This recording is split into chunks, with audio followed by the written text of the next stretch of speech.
We're going to go through a little session now, which I would like to have had a lot more time to do, but we really don't. And I hope everybody understands that and cooperates. We're going to have a couple of folks read a resolution that the leadership of UNAC put together, and hope that you all will agree that we could adopt it with some demands for our time and some actions that we can do moving into the future. The key thing is that after we raise our hand and adopt it and support it, that we all do it. And that will make us a strong movement and a strong coalition. At the end of that, we're going to have a couple of brief greetings. And before the greetings or after the greetings, I'm not sure, we're going to have Margaret Kimberly from the Black Agenda Report, senior columnist for Black Agenda Report, Black Alliance for Peace, and UNAC Administrative Committee, just give some closing words to bring us all together. This session is mostly going to be chaired by the woman to my right, is Cassia Laham, who's a member of the UNAC Administrative Committee. And I'm going to give her the mic now, and she's going to introduce some people who are going to read quickly and clearly the resolution, which is also printed in the back of the brochure of the journal that you all have. So I'm going to turn it over here to Cassia. Awesome. Thanks, Joe.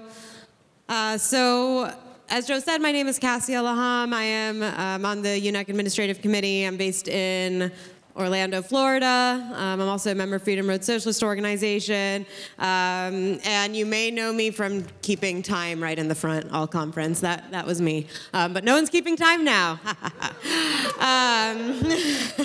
So I want to thank everyone who made it out to this year's UNAC conference.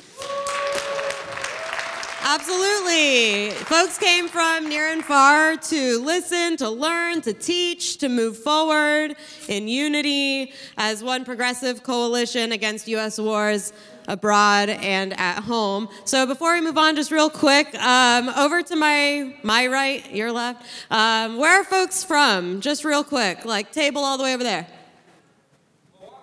Milwaukee. Let's go. How about over here? Denver! Awesome. Okay, how about over here? Michigan! Let's go! All right, any West Coasters? All right, where from?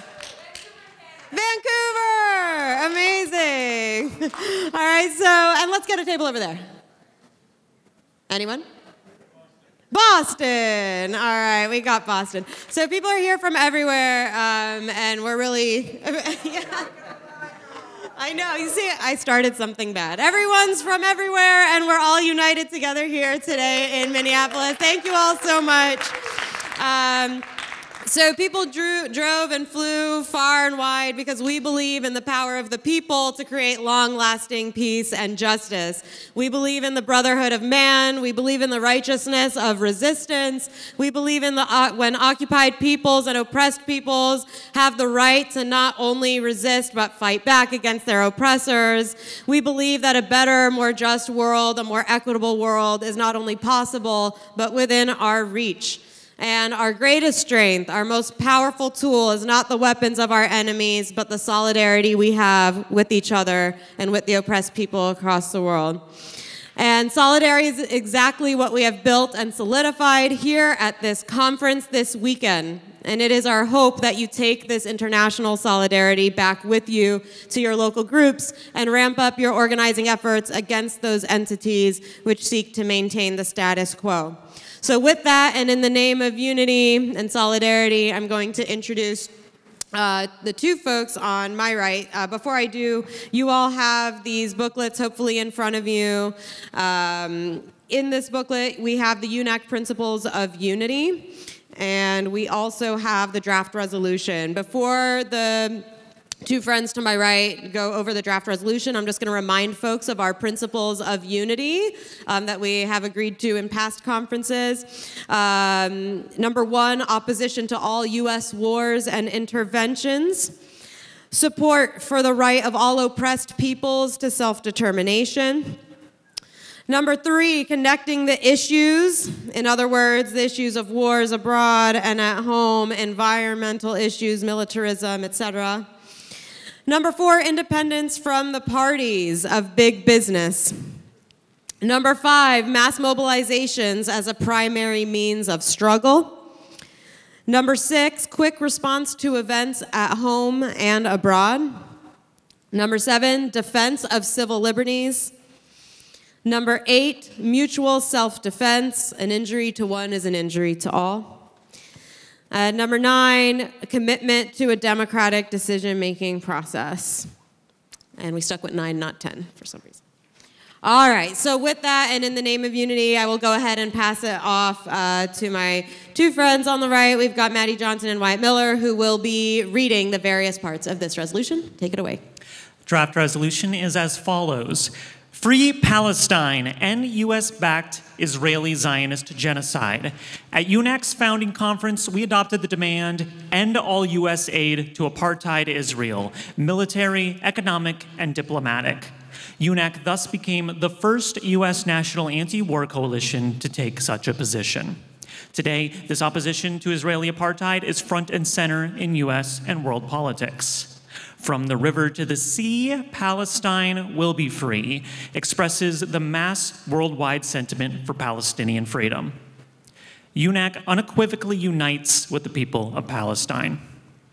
UNAC's proposed actions.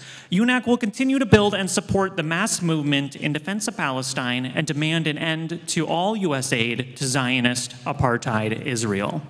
In unity, we encourage support May 1st/May Day local actions as a workers' day to defend Palestinian resistance. Include Defend Palestine among all other worker demands on this day. Support actions against the NATO 75th Anniversary Summit, July 6th and 7th in Washington, D.C. Support national protests at the RNC Convention in Milwaukee, July 15th to the 18th. Support national protests at the DNC Convention, Chicago, August 19th to the 22nd. UNAC reaffirms the ongoing work of building a massive, independent, democratic, united, front-oriented movement aimed at engaging the U.S. majority and challenging the war makers on every front. UNAC stands categorically opposed to all U.S. wars, secret wars, special operation wars, drone wars, assassination wars, sanction wars, blockade and embargo wars, and U.S.-engineered military coups. Abolish the U.S. annual $1 trillion war and military-related budgets. Use the billion and $1 trillion for healthcare, education, social services, quality jobs at union wages, and for a safe, clean, sustainable, fossil fuel-free energy system. Close all U.S. foreign military bases. Eliminate all nuclear weapons worldwide, starting with the U.S.'s leading arsenal. Bring all the troops home now. Abolish NATO. Abolish AFRICOM. No to NATO's proxy war and Biden's $80 billion military aid to Ukraine. No to Ukraine's joining NATO. No to U.S. interventions in Niger, Zimbabwe, Somalia, and AFRICOM. End U.S.-orchestrated military coups and interventions globally, from Bolivia to Honduras to Libya, Syria, Yemen, Iraq, Iran, Afghanistan, Venezuela, Cuba, Nicaragua, Haiti, and more.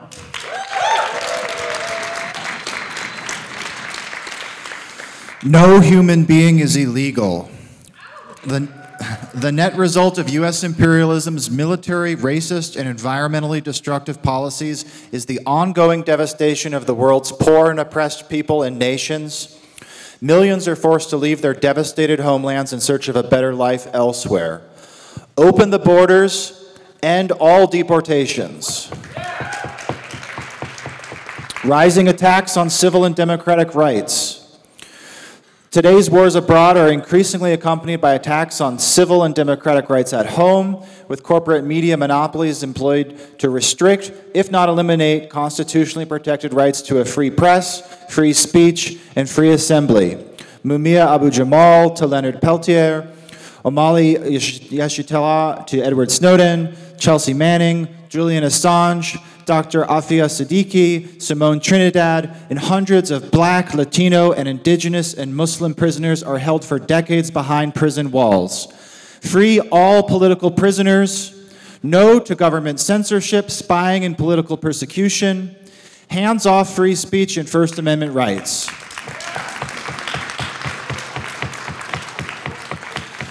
Stop racist wars at home and abroad. U.S. imperialism's systematic wars around the world are matched by U.S. systemic racism and police murders at home. The U.S. imprisons the largest number and percentage of its population of any nation on earth.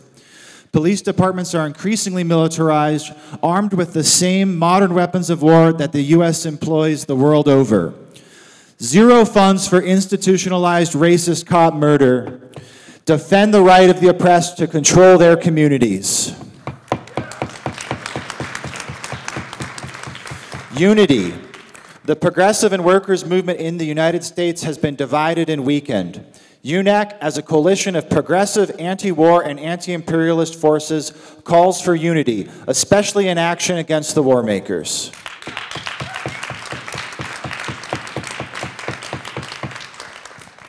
All right. Thank you, folks. So we'll give a few minutes, 10 to 15 minutes, for any folks to speak on any of these, especially the action items, perhaps, and other items in this draft resolution.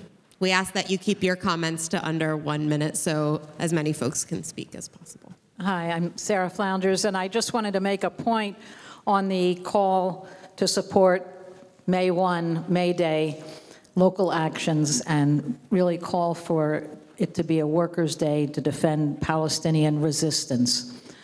Now, this will happen in many ways, naturally, organically, as it did on International Women's Day, where there were actions across the country, and I think almost every one of them, Palestinian women and their demands were front and center. And how do we do this again with May Day this year? How many people here are involved in, or cities where May Day, May 1, is an important action? All right, so it's to think of whether this is included as a contingent or it's included as a central demand, and everyone locally has different responses. But to really make this a day of raising up Palestinian resistance and the right to resist. It really hits front and center against the attack that the Palestinian movement are terrorists. No, this is in the really heritage of the union movement, who in an earlier time were also, to organize was considered an act of terrorism. So we want to say that we defend the right to resist, and an injury to one is an injury to all, and right now there is a genocide going on. So it's the workers of the whole world who should be addressing it and defending Palestinian resistance. That's it. Thank you. I'm back to keeping time, folks, so in the back.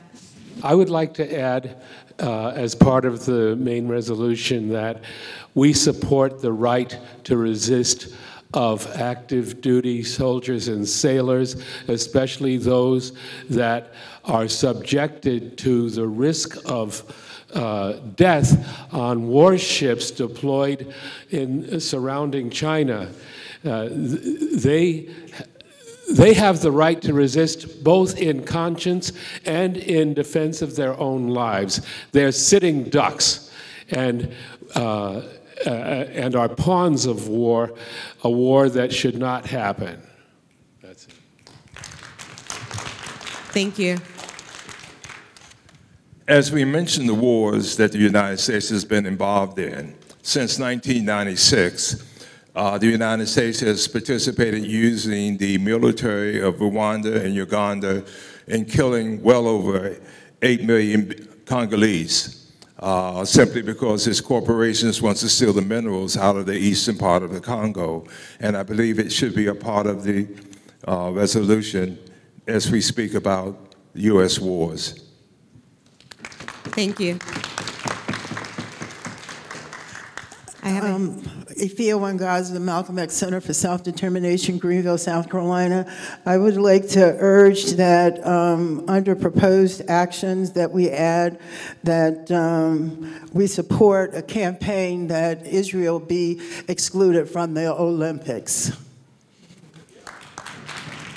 So I'm taking notes, and it's also being recorded. And if people agree, we can just add these to the resolution before it goes out in the mailings and so forth on the conference. Abolish the doctrine of discovery, which basically is still used for land ownership claims in this country.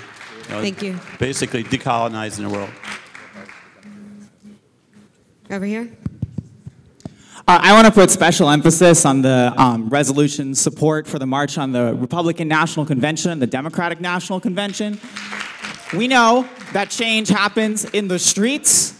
We know the American public, many of the American public continue to think that change happens at the ballot box, and we need to use these marches, leverage them to raise the anti-imperialist demands in the streets against both the parties of the corporate billionaires. I don't care if you don't want to vote. I don't care if you're voting third party. I don't care, maybe you have a neighbor or you have a liberal family member who still wants to vote for Biden. Keep it in the streets no matter what. March against the Republican National Convention, march against the Democratic National Convention. See you there.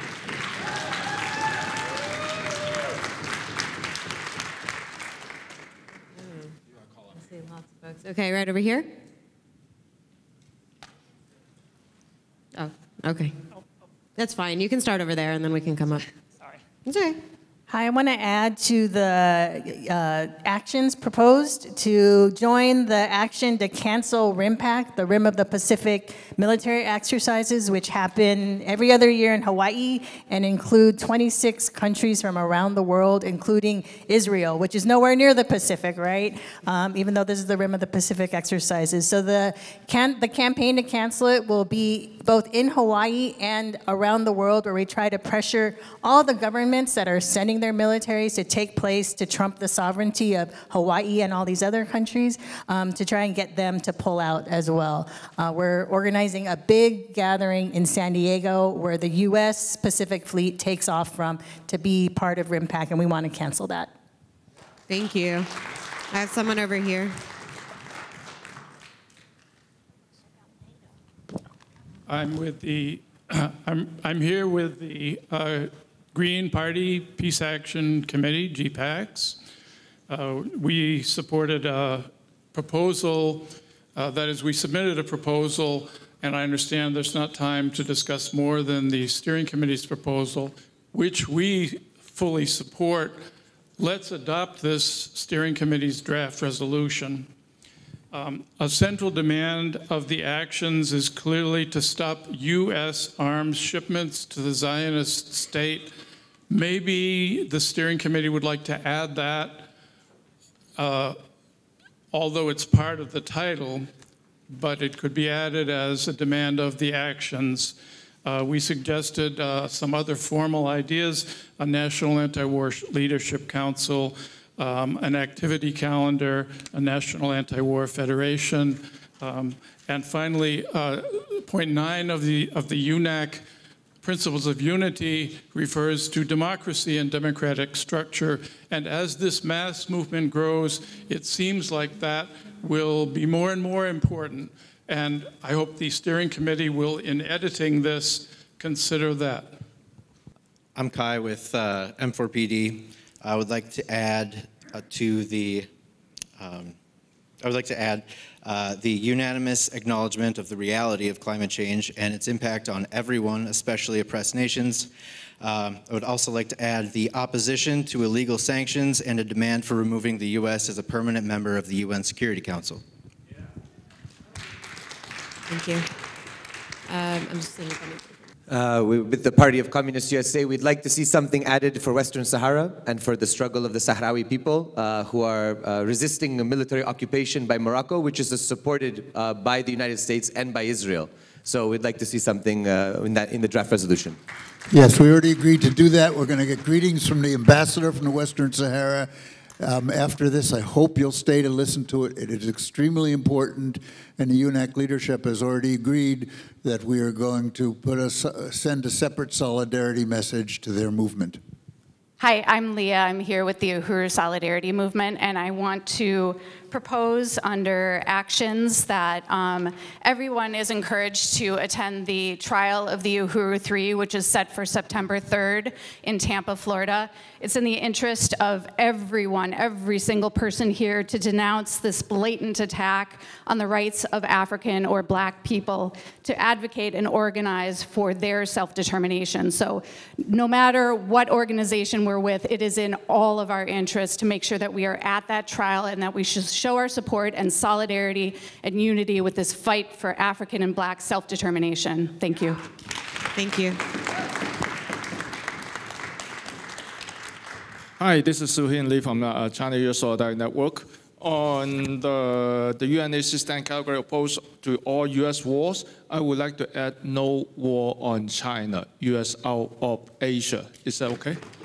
That's another one more thing.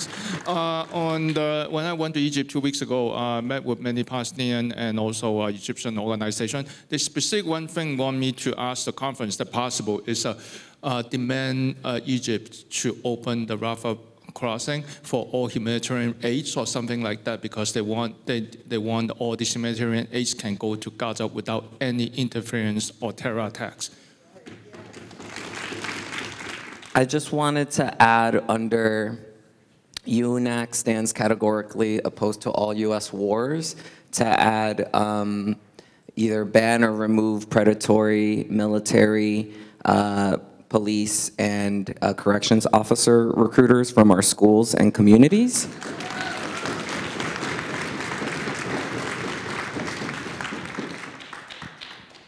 Other tattoo sleeve.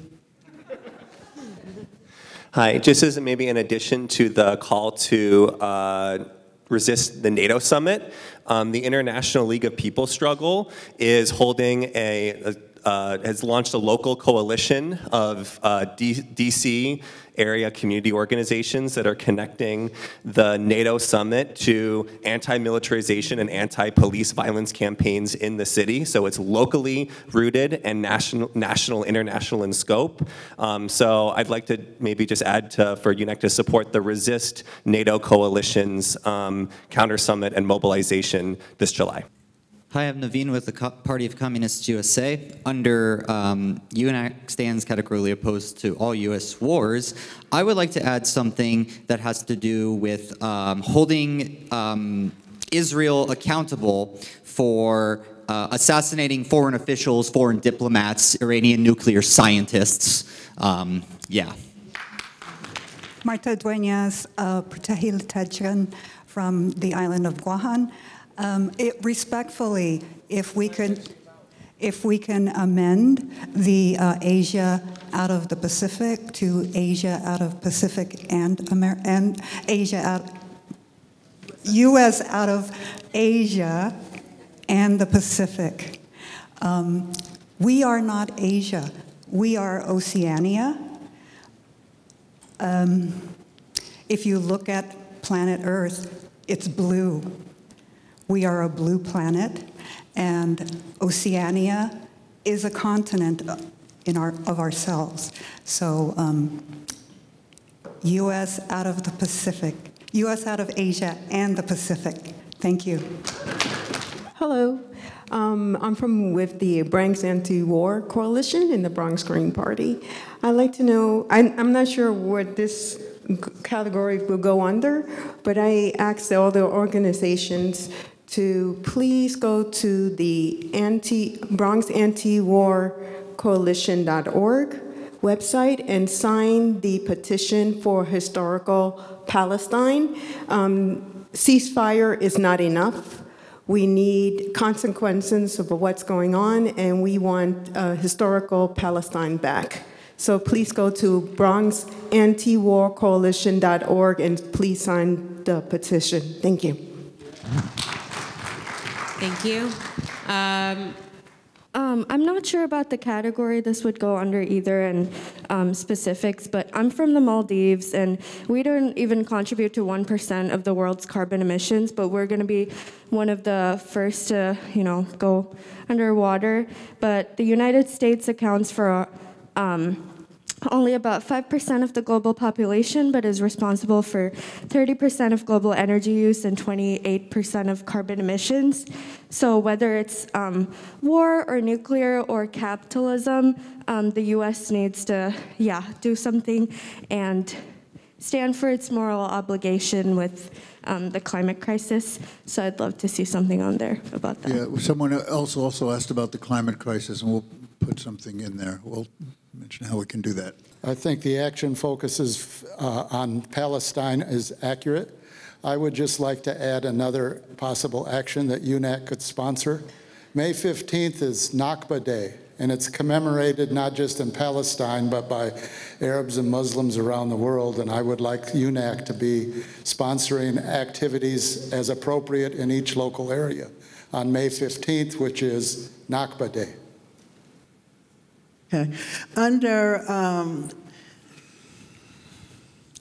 rising attacks on civil and democratic rights is the demilitarization of U.S. law enforcement agencies, defunding and repeal of the 1033 program, and other federal funding to local law enforcement agencies for the purposes of militarization of those agencies.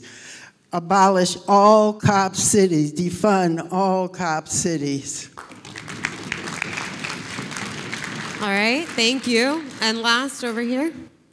Hi, everyone. My name is Remy. You may have heard from me on Friday. I am the medic chair of the Coalition to March on the RNC 2024. I just want to give a big reminder that that is happening. The RNC is coming to Milwaukee on July 15th. Can I get a show of hands of how many organizations are endorsers or members of the coalition? All right. And I want to see everyone else's hands up by the time it is coalition, or by the time it's the RNC. So if your organization has not signed up into the anti-war contingent, we are trying to get as many anti-war organizations out to the RNC as possible to go right up to the doorsteps of these Republicans and let them know that they are not welcome in our city. Hi, my name is Khalees. In regards to the people's right to self-determination, I think we should include something about dissolving the treaties that have repeatedly displaced the indigenous people of Turtle Island. Yeah, that's it. Awesome. Thank you. Thank you all so much for taking this process seriously, for reading through this with intent. We are going to take, I think all of these comments were received in a friendly manner by everyone in the room. Does that sound correct? All right. Awesome. So we'll go ahead and take all of these comments, add them to the mix of the resolution, and send them back out for publication and for everybody to see via email and on the website. Congratulations, everybody.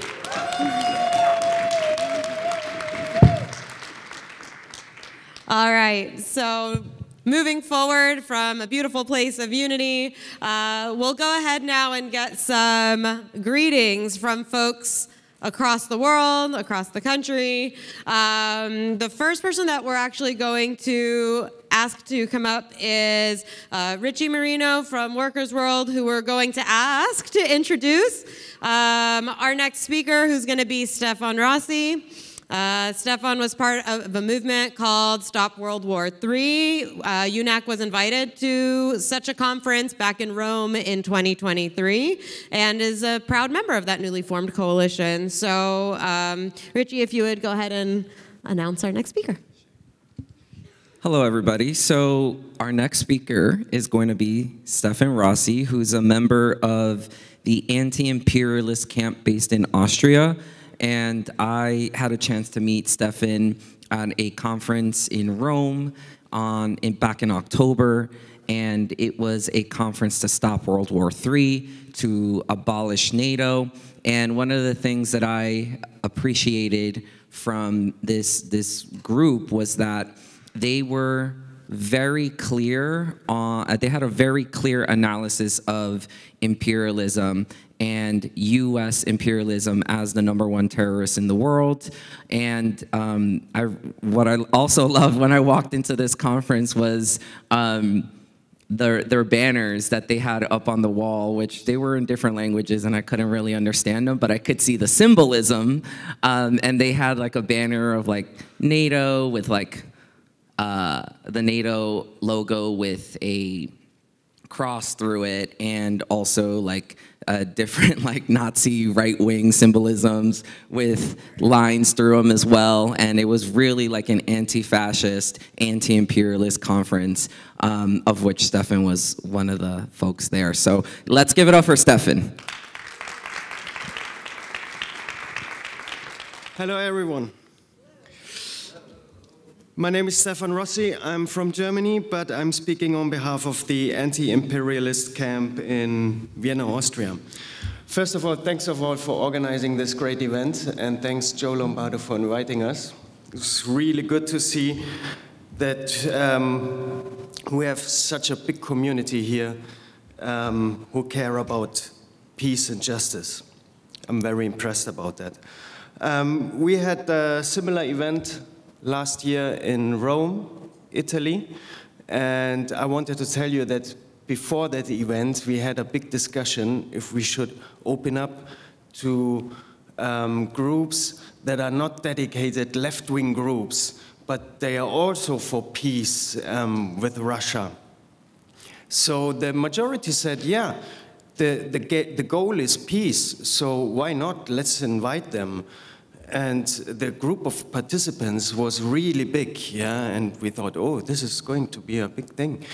And then the conference was scheduled for late October, and you know what happened in early October.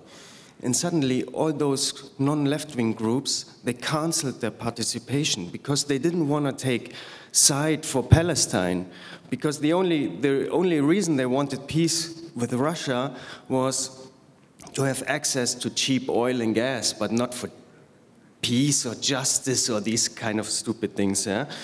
And so our conference shrank to the old good participants, the left-wing groups, and it was like here. So we were sharing the same values, the planet over profit, peace over profit, justice over profit. And it was so good to see that you have such a big good community here, and yeah, keep up your good work, and maybe see some of you on our next event in Europe, which probably will take place in Italy again. This month we will having a conference about Palestine, but I hope that later this year we will have a general peace conference. So if you want to keep up to date with that, come see me and we will exchange contacts, and then yeah, and hope to see you soon, and good luck. Thanks. And Stefan, thank you so much. All right, all the way from Vienna. Amazing.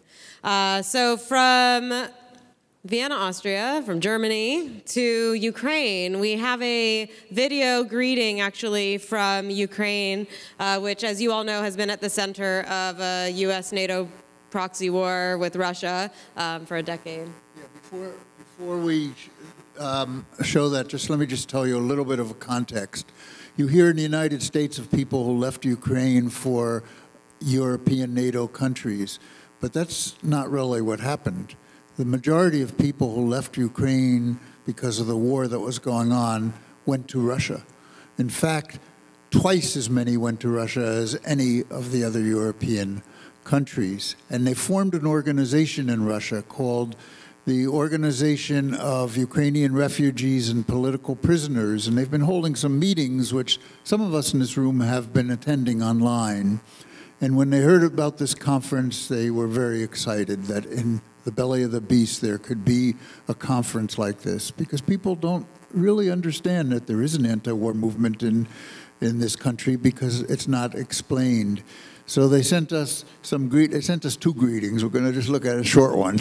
And they wanted to collect money to help the conference. We told them because of the rules and so forth, especially with what happened with Omali Yesatele, that it could put us in jeopardy. But we thanked them very much and asked them to use that money for their own support, for their own activities. So this is a greeting from that group of Ukrainians that now exist in exile in Russia with the intention of coming back to their own country to build that country once this war is ended. Политэмигрантов и политзаключенных Украины приветствует соратников и товарищей на конференции UNAC, посвященной деколонизации и борьбе с империализмом. Украина – классический пример, когда коррумпированная и преступная власть коррупционеров и фашистов подчинила свою страну империализму. Страна, имевшая 35 лет назад свое ракетостроение, создававшая самолеты и атомные электростанции, стала аграрным и сырьевым придатком мирового капитала. Еще до начала военных действий население Украины сократилось более чем в 1,5 раза по сравнению с 1991 годом. И это было следствием обнищания украинского народа.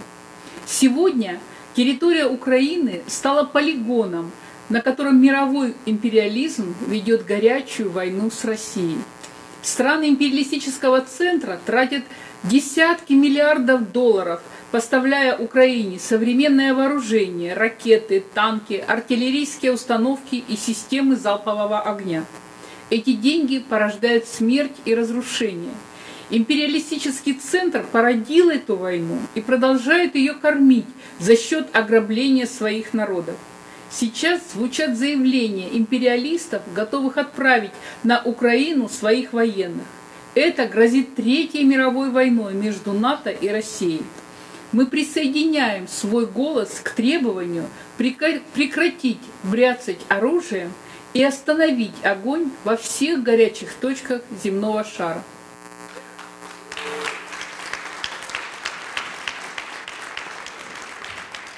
All right, thank you.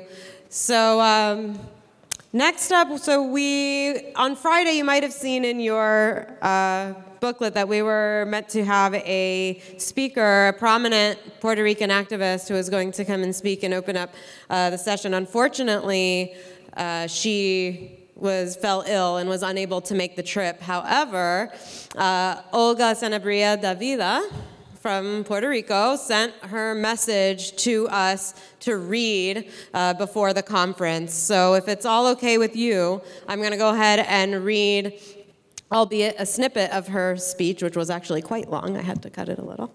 But we will post the full statement on UNAC's website for you all to read. So all the way from Ukraine, now we're going to Puerto Rico. Allow me to speak on behalf of Olga Sanabria Davila. First of all, I'd like to greet all panelists, conference organizers, and all conference participants. This conference in the belly of the beast is being held at an important turning point in which two forces are pursuing conflicting objectives in diverse scenarios at the international global level, nationally, and at the local level. On the one hand are the forces of greed, exploitation, and aggression. These represent imperialism and savage capitalism in their most crude forms, while the forces of our future represent sovereignty, peace, progress, survival of global warming and climate change, and justice and abundance for humanity. In this scenario of conflicting forces, we are seeing the growth of fascist imperialist forces in the developed world and beyond, while the developing world struggles against its recolonization, against neocolonialism and colonialism in general. And while in Gaza, unforeseen levels of genocide and obliteration are being practiced by Israel with the United States behind it. Within the United States, imperialism and savage capitalism are manifest in anti-worker and anti-immigrant attacks, mass incarcerations, and violence against women and people of color. In particular, it is manifest in violence against blacks as well as violence against the environment and our planet. In this international and United States scenario, the Puerto Rican people are struggling against the United States colonial subordination and oppression.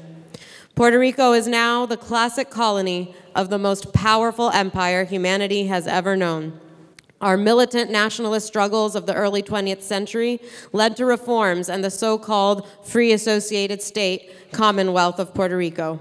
These reforms left the model of colonial subordination and exploitation intact, while at the present, all pretense and lies about self-rule in Puerto Rico have been set aside with the adoption in 2016 by the U.S. Congress of the Promesa Law. Among other things, this misnamed law, whose acronym signifies promise, mandated the appointment by then President Barack Obama of a fiscal control board, which promptly took over Puerto Rico's public finances and imposed a draconian austerity program. The collapse of the colonial economic model of Puerto Rico, with over 40% poverty levels, and our lack of power to insert into emerging economic blocs of the developing countries, has left us in an economic limbo of extreme dependence, where we produce what we do not consume, and we do not produce what we consume, while we are held as a captive market for U.S. goods and the yearly source of $35 billion in profit for United States corporations. Despite the enormously disproportionate relation of power with the United States, our nation has historically demonstrated our resilience and fighting spirit, including accomplishing the release of all our political prisoners. Our most recently released political prisoner, Oscar Lopez Rivera, served almost 38 years in U.S. prisons for actions in favor of the independence of Puerto Rico. He was released in 2017 after our people, regardless of ideological differences, closed ranks in his support and waged a solidarity campaign for his release in Puerto Rico, the United States, and in the international arena. The issue of United States colonial rule in Puerto Rico should be front and center of the anti-imperialist struggle in the United States. Puerto Rico is the Western Sahara of Spain and Morocco, the Palestine of Israel.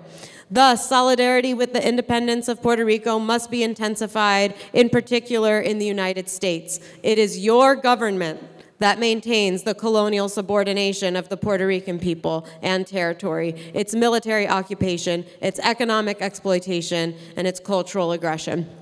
We Puerto Ricans have struggled and fought like all other peoples. The history of struggle of the Puerto Rican people has also included the love of the struggles of other peoples and our reciprocity in international solidarity. This has been manifest in our solidarity with the Vietnamese people, with the Cuban Revolution and against the blockade, with the Bolivarian Republic of Venezuela, with the Nicaragua of Sandino, against apartheid, for the independence of Namibia, and historically with the Palestinian people. The UNAC conference, Decolonization and the Fight Against Imperialism, takes place at a dangerous time. We must all ensure that the promise of a bright future, which also characterizes our time, wins over the dangers of our times. Towards this end, struggles are being waged on all fronts. Organization is taking place on all fronts. Unity and convergence must take place on all fronts. All peoples must continue to struggle united against backward forces that are intent on exploitation, colonialism, racism, hegemony, and wars. We must continue to struggle for peace, sovereignty, independence, human rights, sustainable development, survival of global warming, and climate change, and a bright future for all of humanity. Anti-imperialist forces in the United States must include the decolonization and independence of Puerto Rico on their agenda. The struggle for a state of Palestine must win. The struggle for the independence of Puerto Rico must win. The people's struggles must win. Solidarity must prevail. All power to the struggles against colonialism, recolonization, and imperialism. All power to the people for peace, sovereignty, and justice.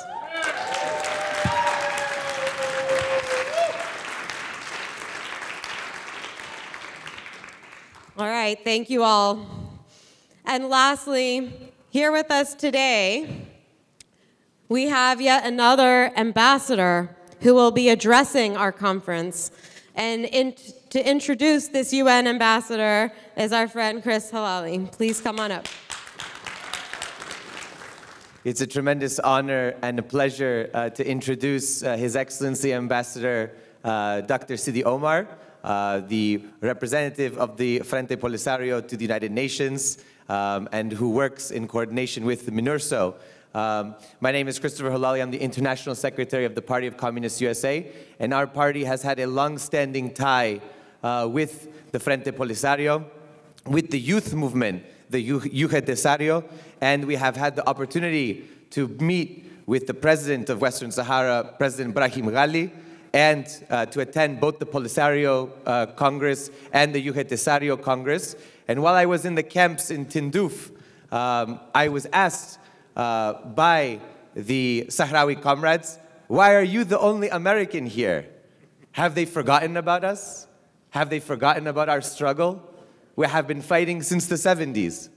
And I committed to them there. I made a deep commitment that I would come back and I would try to organize as much as possible so that the struggle of the Sahrawi people against the ongoing military occupation by Morocco, which is supported by the United States and by Israel, would be ended, and that the Sahrawi people would have their liberation and would have their independence. So with that, I would like to introduce His Excellency Dr. Sidi Omar, and I hope that all of us can join together in a future delegation to the camps and increase the struggle for the independence and freedom of Western Sahara. Thank you so much.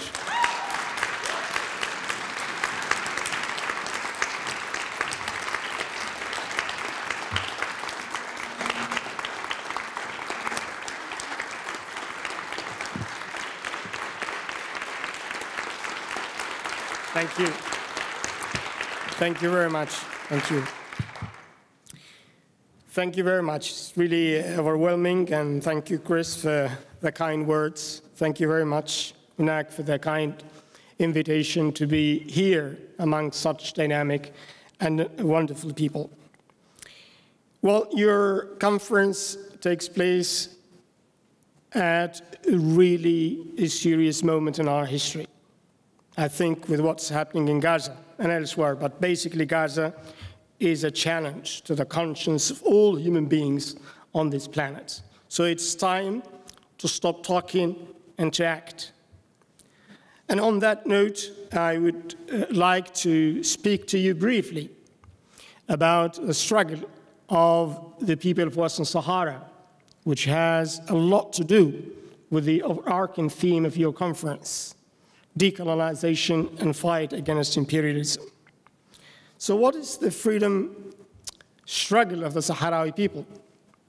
As you may know, and like our fellow African brothers and sisters who managed to regain their rights and freedom through many long years of struggle, we were left being denied our right to independence because an African colonizer called Morocco occupied our land in 1975. And since then, Morocco has been occupying our land, oppressing our people, and plundering our natural resources, and our right to self-determination and independence being denied. In 1991, the United Nations established a mission called the United Nations Mission for the Referendum in Western Sahara, which was tasked by trying to organize a referendum in which our people will choose freely and democratically what would be their political destiny. But unfortunately, that has not materialized up to this moment. So despite the clear legality of this question, you may ask, why is that? And unfortunately, the answer is very clear. It's because Morocco has strong allies, including the United States of America and Israel, as Chris said. And because of that, Morocco has been allowed to delay and even to undermine the process leading to the liberty and independence of our people. And I'm sure that you can relate to this experience, because the complete impunity with which Morocco has been allowed to continue to occupy our land and to undermine our right to self-determination brings to mind similar situations that you may think of. Prime example, obviously, is the question of Palestine, which is a twin cause of the question of Western Sahara, and no wonder that Morocco has very close and strategic relationship with Israel, both of them being occupying powers. And this brings me to the question of now, after you have introduced briefly the struggle of the Sahrawi people, what can you do and why the struggle for freedom and independence of the Sahrawi people matter to you as political activists and to those outside. You support publicly, indeed is an action, the right of oppressed people to self-determination and independence, and that is really a noble stand that testifies to your strong commitment to fight against injustice and oppression. And this is where I would call on you and urge you to express your solidarity and support for the Sahrawi people, because they need your solidarity and support. A very small, peaceful people who have been struggling silently, peacefully for their freedom. But perhaps that's, as you may see, maybe one of the drawbacks of being a small and peaceful people. Your struggle is not newsworthy. The BBC, Al Jazeera, or France 24 do not find that a newsworthy. But you, political activists, internationalists, know about this situation.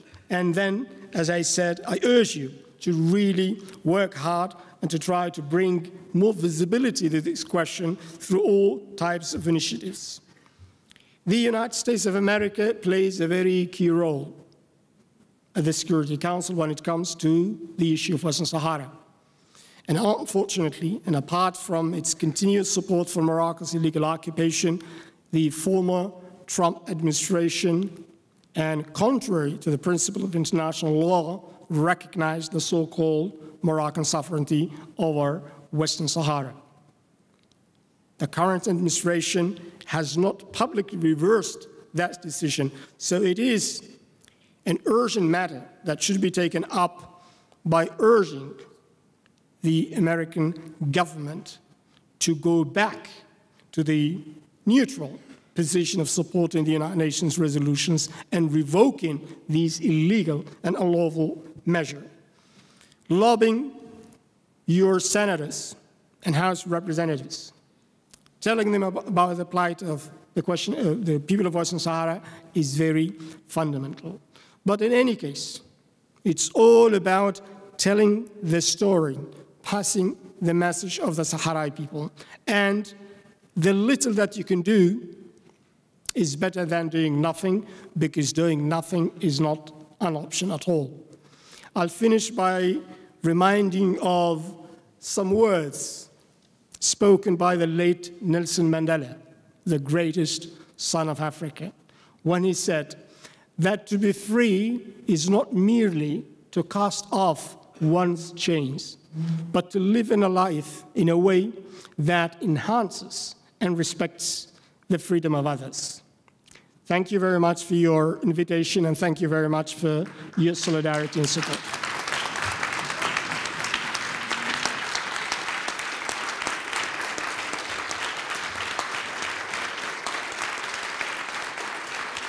Thank you, Ambassador. We've had two ambassadors at this conference. I just want to indulge your patience for a very short time more. We're going to hear one more greeting, short greeting, and then Margaret Kimberley, leader of UNAC, leader of Black Alliance for Peace, and the Black Agenda Report, will be just giving some closing remarks. So we're going to hear greetings right now from the Anti-Imperialist Platform.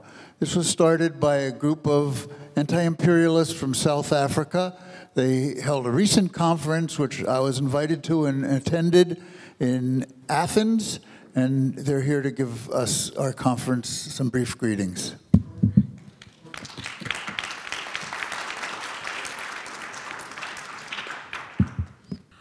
Congratulate UNAC for organizing such a fruitful conference with organizations from all over the world. under the banner of anti-imperialism and anti-war in the context of World War III.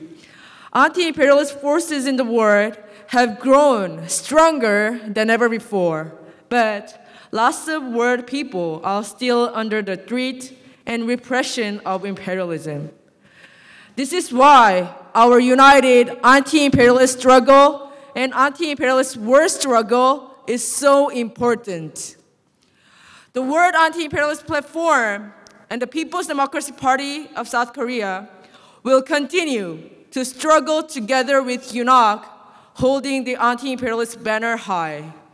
The big event of the platform is being organized in Washington, D.C. in July, together with more than 30 progressive political parties from around the world, and organizations like UNAC will be waging a powerful struggle against NATO.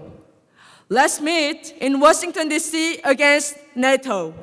The people united will be never defeated. Thank you.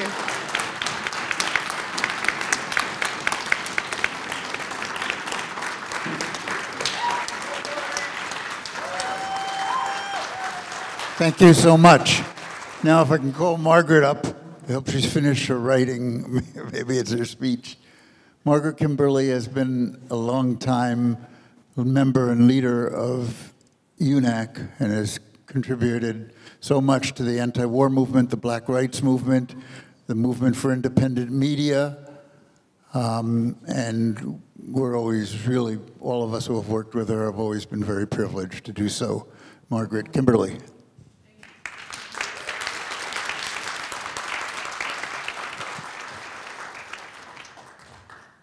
Thank you. Thank you all. Power to the people. Power to the people. Good afternoon.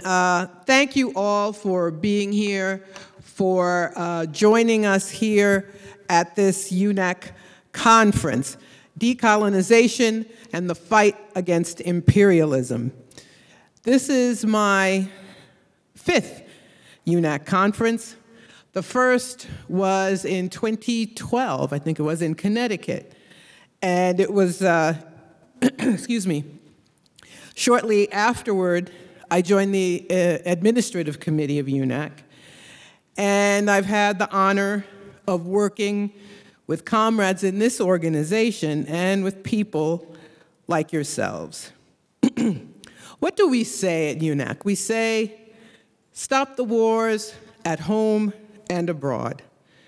We've spent this weekend talking about that war, a war waged by capitalists, racists, imperialists, usually all the same, against humanity. These people are the modern-day descendants from those who did the very same thing in centuries past. Here in Minnesota, in Mankato, Minnesota, the largest public execution in U.S. history took place when 38 Lakota men were hanged on December 26, 1862. They were killed for resisting the genocide against their people in the so-called Lakota War. We can also look outside the window here and see the Mississippi River, which begins here and flows down to the Gulf of Mexico. The Mississippi River was one of the largest means of transit in the domestic internal slave trade, as human beings were sold along this route in Missouri and Kentucky and Tennessee and Arkansas and Mississippi and Louisiana, and sold into enslavement, into slave markets along that route. Everything we've talked about this weekend have their beginnings in these stories. Stolen land, stolen human beings, wars against humanity. More recently, it was here in Minnesota in 2020 that a man named George Floyd was murdered by police. His killing set off mobilizations across the country, around the world, actually. But of course, We all remember what we were taught in science class. Every action has an equal and opposite reaction. And lo and behold, suddenly there were what are euphemistically called public safety centers and police training centers began to pop up all over the country. But the right term is cop cities. And yes, the word is plural. And there was a great workshop here on this topic yesterday. It's kind of hard. I don't want to preach to the choir, but there are just some things I want to remind you of. In looking at the program and talking with you all, it's clear that we know we're in a battle for survival. And that's not hyperbole. It's not possible. Unfortunately, there's so many, that's the downside of a conference. It's like, I want to go to this, I want to go to that. No, that conflicts with my workshop. But anyway, so I missed today's panel on climate change, climate justice, and war. This is a topic that doesn't get enough attention.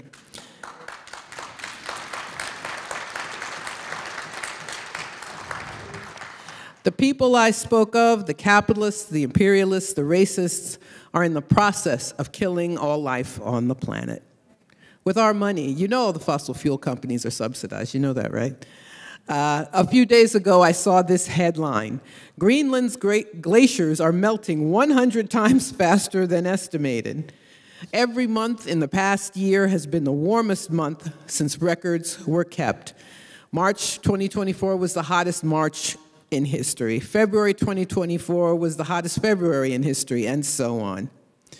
And of course, a country with 800 military bases around the world plays a role. How much fossil fuel is needed to fly jets and operate ships and so on, and run military bases? So we talked about that issue here at this conference. Of course, we talked about Palestine, and we have to, we must. We say we live in the belly of the beast, and we see it in Gaza. The president, who we are told is defending democracy, went to Israel and gave a blank check to kill thousands of people. And he has the help of support of Congress, by the way. Now, I deliberately omit the name of the Israeli prime minister because we cannot personalize this war. That's what they're trying to do, trying to get out of it.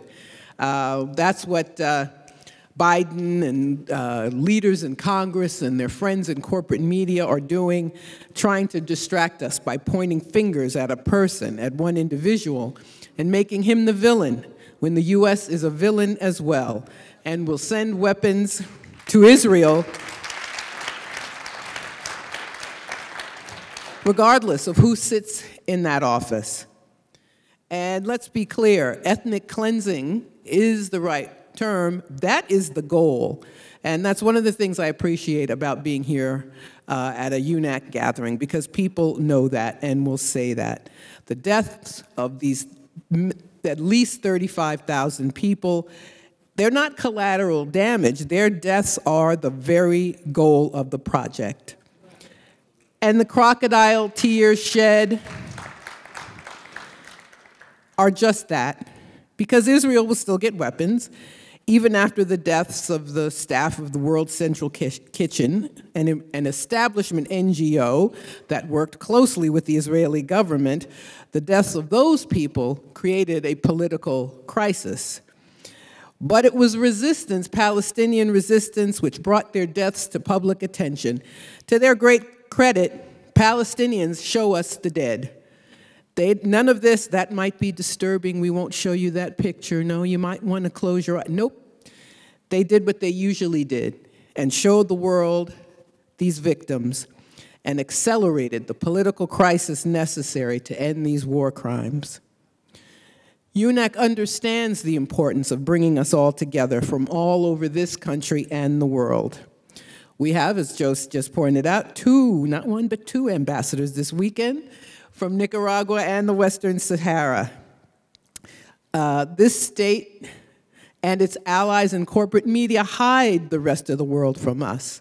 UNAC does the opposite and brings the information we need to see that the same people who fight against the sovereignty of African nations and who want to destroy the Nicaraguan revolution are the same people who build cop cities.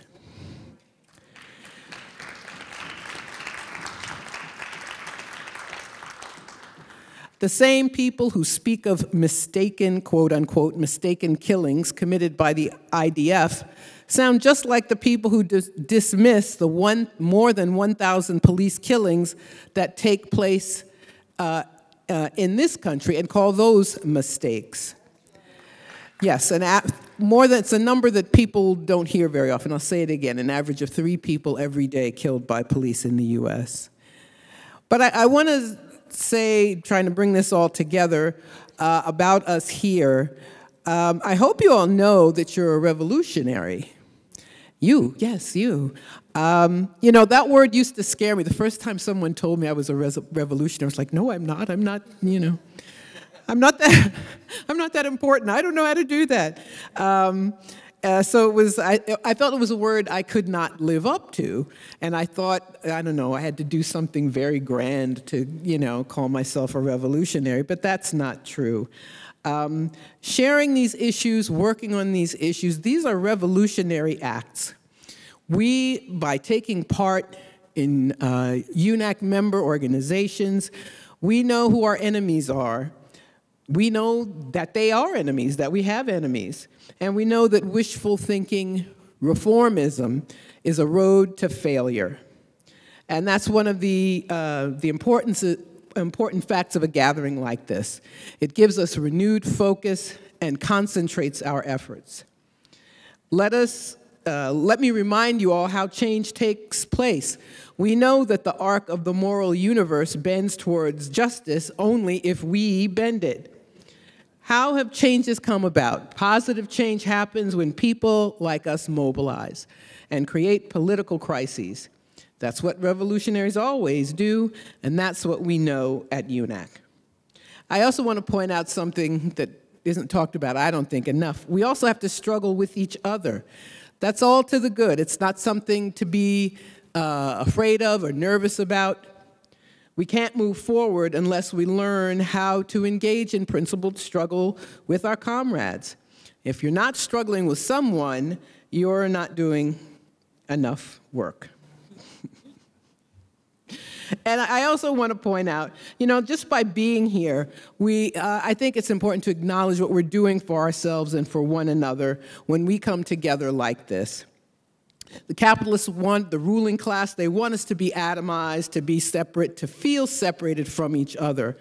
We're always told nobody wants to listen to us, nobody believes what we believe, no one agrees to us, agrees with us, and sometimes we have, in attempting to engage with people, even people we care about, it can be difficult. People who are in denial or are susceptible to propaganda. And that can be very frustrating, but the worst thing we can do is to believe that we are alone when we're not. There are thousands of people, millions, who don't want their public resources used for war, who know that their needs aren't being met precisely because the war makers and the fossil fuel producers get their money. One of the workshops I'm sorry to have missed was bringing anti-imperialist issues into community, workplace, school, and union organizing. Good people on that workshop. And I think it's important to say, because we should not think that we always have some heavy lift in talking to people. People know they're struggling to live. And that's why we see these funny news, you know, ironic, not hilarious funny, news stories about how well the economy's doing. And then they say, we don't know why people don't like Biden, because they're doing so well. The economy's doing so well. But people know they're not living well. They know they're struggling. And the worst thing we can do is think that we're special people. We're unique in some sort of a unique bubble. And there are plenty of people who do get what we've been talking about, and others who are desperate to hear from us. And that's why they marginalize and censor us. The ruling class knows. You wouldn't bother censoring someone, would you, if you thought, nah, nobody wants to listen to them? No, it's just the opposite. They know that people do want to hear what we say. And lastly, I don't think this is something that's going to apply to anybody here, but I'm going to talk about it anyway. one of the things that confuses people most in this country is that it portrays itself as a democracy. Of course, it's laughable, but that imperative is so strong because it is what people want to believe about themselves and the system they live in. That's why they use the word so much. They know it's appeal. It's a very powerful appeal. So we get to vote after this, they go in a smoke-filled room and choose candidates, but that's nothing but an oligarchy. But, this quadrennial political extravaganza, otherwise known as a presidential election year, can confuse a lot of people. I'm sure it's nobody here. I'm sure no one here in October is going to say, I really do need to vote for him because the other guy is so much more evil. So don't let that be you. Don't let that be anyone you call a friend. And I think, and I'm just going to close by saying this, I think in the end we're talking, I don't want to mess up the quote from Che about revolutionaries loving people, and that's an act of love changing the world. But it really is. And, sometimes when you love people, you don't always get along in a particular moment and circumstance. But we have love for the world. We would not do what we do if we didn't care about people, if we didn't care about our own communities, about this country, about people all over the world. So I will close by saying power to the people and make love, not war. Thank you so much.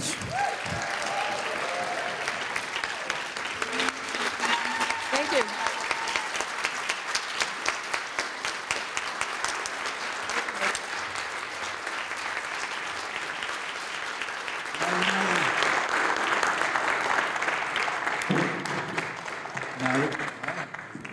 Now you know. Do you hear me? Now you know why you're here, at great expense for some of us who can't afford it, because this is not the end of what we're doing as we leave today. It's the beginning of what we must do to bring this anti-war movement to a higher stage. If your organization is not a member of UNAC, it needs to be, and you need to make sure that happens. And when we call actions, we need to all do them collectively. It multiplies our strength. And that's what we need to do. So thank you all for being here. Let's go home. Let's continue build the anti-war movement as never before. There's huge tasks ahead of us. So let's make sure we can all do them together. Thank you. And thank you for all coming. Free, free Palestine! Free, free Palestine! Long live Palestine! Long live Palestine! From the river to the sea! Palestine will be free! From the river to the sea! Palestine will be free! From the river to the sea! Palestine will be free!